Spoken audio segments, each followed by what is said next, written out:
क्या आपने कभी सोचा है कि आपकी मेहनत की कमाई का सबसे बड़ा दुश्मन आखिर कौन है? कोई चोर या लुटेरा नहीं, बल्कि वो रिश्तेदार जो आपके घर के सोफे पर बैठकर आपकी तिजोरी का अंदाजा लगाते हैं। आचार्य चाणक्य ने कहा था, अत्यधिक ईमानदारी आपको कंगाल बना सकती है। आज मैं आपको डार्क मनी नीति के वो 7 सफेद झूठ बताऊंगा जिन्हें बोलते ही कोई भी रिश्तेदार या दोस्त आपसे 1 रुपया मांगने की हिम्मत नहीं करेगा। 7वां झूठ तो ऐसा ब्रह्मास्त्र है जो आपके सबसे करीबी और लालची रिश्तेदार का भी मुंह हमेशा के लिए बंद कर देगा। अगर अपने बच्चों के भविष्य का पैसा बचाना है तो इस वीडियो को अंत तक जरूर देखना। लेकिन यहीं पर हम सबसे बड़ी गलती कर बैठते हैं। जब हमारी जेब खाली होती है, जब हम संघर्ष के अंधेरे में होते हैं, तो कोई चाचा, मामा या दूर का रिश्तेदार हमारा हाल पूछने नहीं आता। तब हम इस दुनिया की भीड़ में बिल्कुल अकेले होते हैं। लेकिन जैसे ही हमारे अकाउंट में थोड़े बहुत पैसा आने लगता है, इन सोए हुए रिश्तों में अचानक एक अजीब सा अपनापन जाग जाता है। क्या आपने इसे महसूस किया है? वो अचानक आपके घर आने लगते हैं, आपकी तारीफें करते हैं और इसी इमोशनल ट्रैप में फंसकर हम अपनी कमाई का सच उगल देते हैं।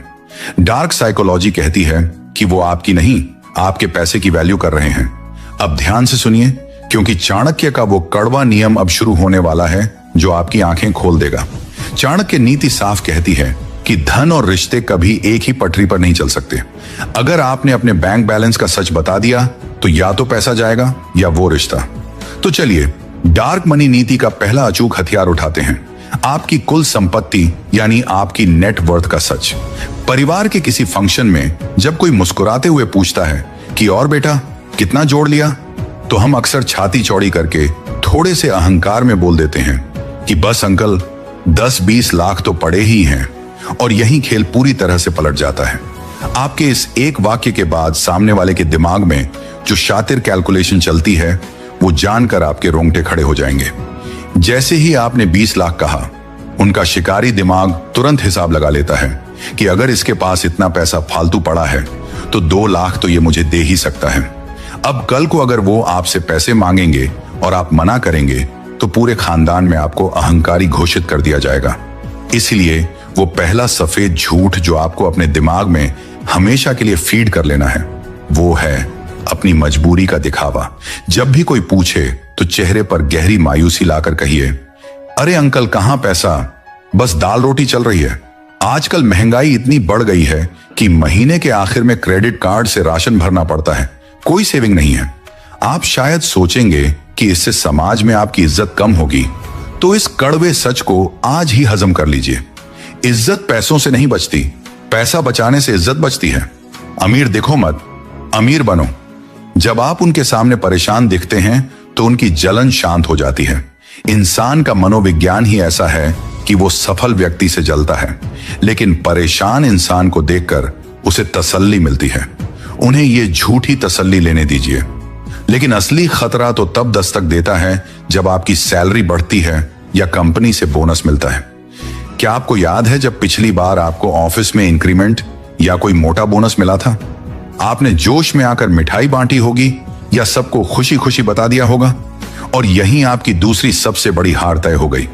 डार्क साइकोलॉजी का एक बहुत ही खौफनाक और कड़वा नियम है कि आपकी कामयाबी सिर्फ आपके माँ बाप या आपका जीवन साथी ही बर्दाश्त कर सकते हैं। बाकी पूरी दुनिया आपकी तरक्की में सिर्फ एक अपॉर्चुनिटी ढूंढती है कि आपका फायदा कैसे उठाया जाए। तो जब भी कोई रिश्तेदार बातों बातों में कुरेदने की कोशिश करे कि सुना है कंपनी ने इस बार मोटा हाइक दिया है, तो आपको तुरंत अपना दूसरा मास्टर स्ट्रोक खेलना है। एक गहरी सांस लीजिए और वो बात कहिए जो उनके सारे प्लान्स पर पानी फेर देगी। आपको बहुत ही सधे हुए और लाचार स्वर में कहना है, अरे भाई साहब, कंपनी ने तो इस बार रुला दिया है। जितना इंक्रीमेंट दिया नहीं, उससे ज्यादा तो टैक्स और पीएफ में कट गया। खर्चे इतने बढ़ गए हैं कि समझ नहीं आ रहा पुरानी सेविंग कब तक साथ देगी। इस एक छोटी सी लाइन का जो मनोवैज्ञानिक असर होगा वो किसी जादू से कम नहीं है। जो शातिर दिमाग आपसे पार्टी या उधार मांगने का प्लान बना रहा था, वो तुरंत बैकफुट पर आ जाएगा। उसे ये डर लगने लगेगा कि कहीं आप अपनी मजबूरी गिनाकर उसी से पैसा न मांग लें। चाणक्य ने भी यही सिखाया था कि खुशखबरी सिर्फ अपने घर की 4 दीवारों में रखिए। बाहर वालों के लिए सिर्फ एक भ्रम बनाए रखिए, एक ना खत्म होने वाले संघर्ष का भ्रम। पर रुकिए, खेल अभी खत्म नहीं हुआ है।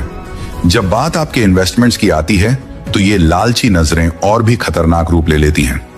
आप मन ही मन सोचते हैं कि आपने शेयर मार्केट या एफडी में पैसा लगाकर बहुत स्मार्ट काम किया है, लेकिन आपकी सारी स्मार्टनेस तब धरी की धरी रह जाती है जब आपके ही घर बैठा कोई रिश्तेदार इनकम टैक्स ऑफिसर की तरह सवाल दागता है।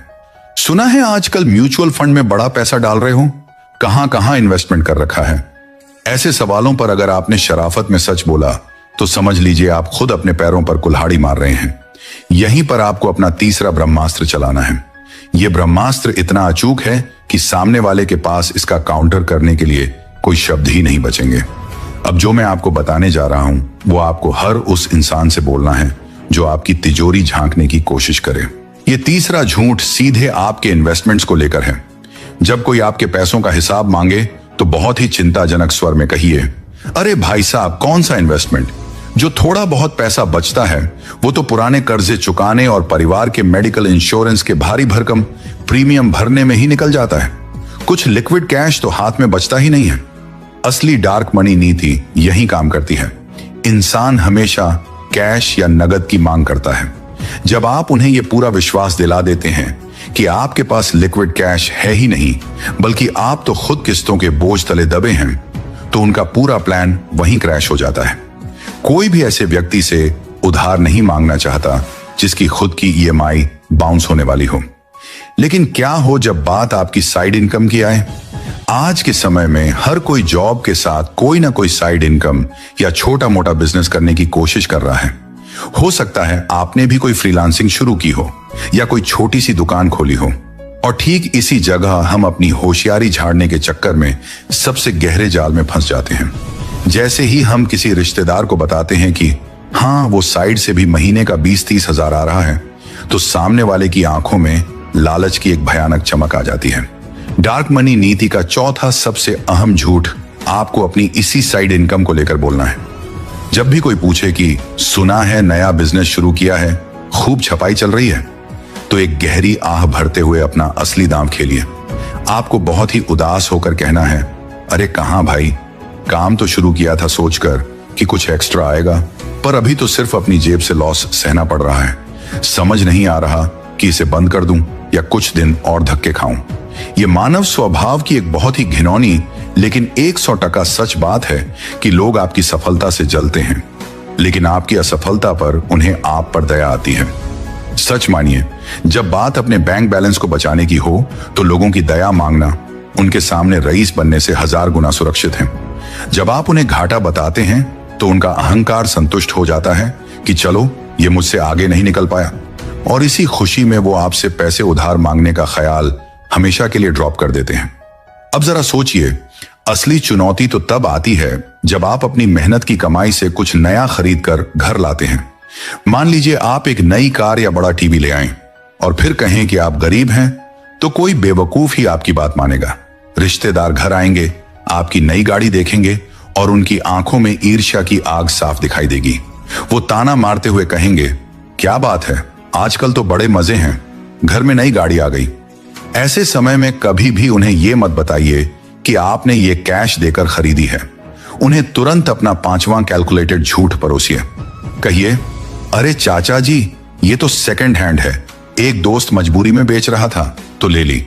अगर चीज बिल्कुल नई है तो अपना दाम बदलिए और कहिए, अरे बस पूछिए मत, बच्चों की जिद थी तो 0 डाउन पेमेंट और भारी ईएमआई पर उठा ली है। अब अगले 5 साल तक इसके चक्कर में गला फंसा रहेगा।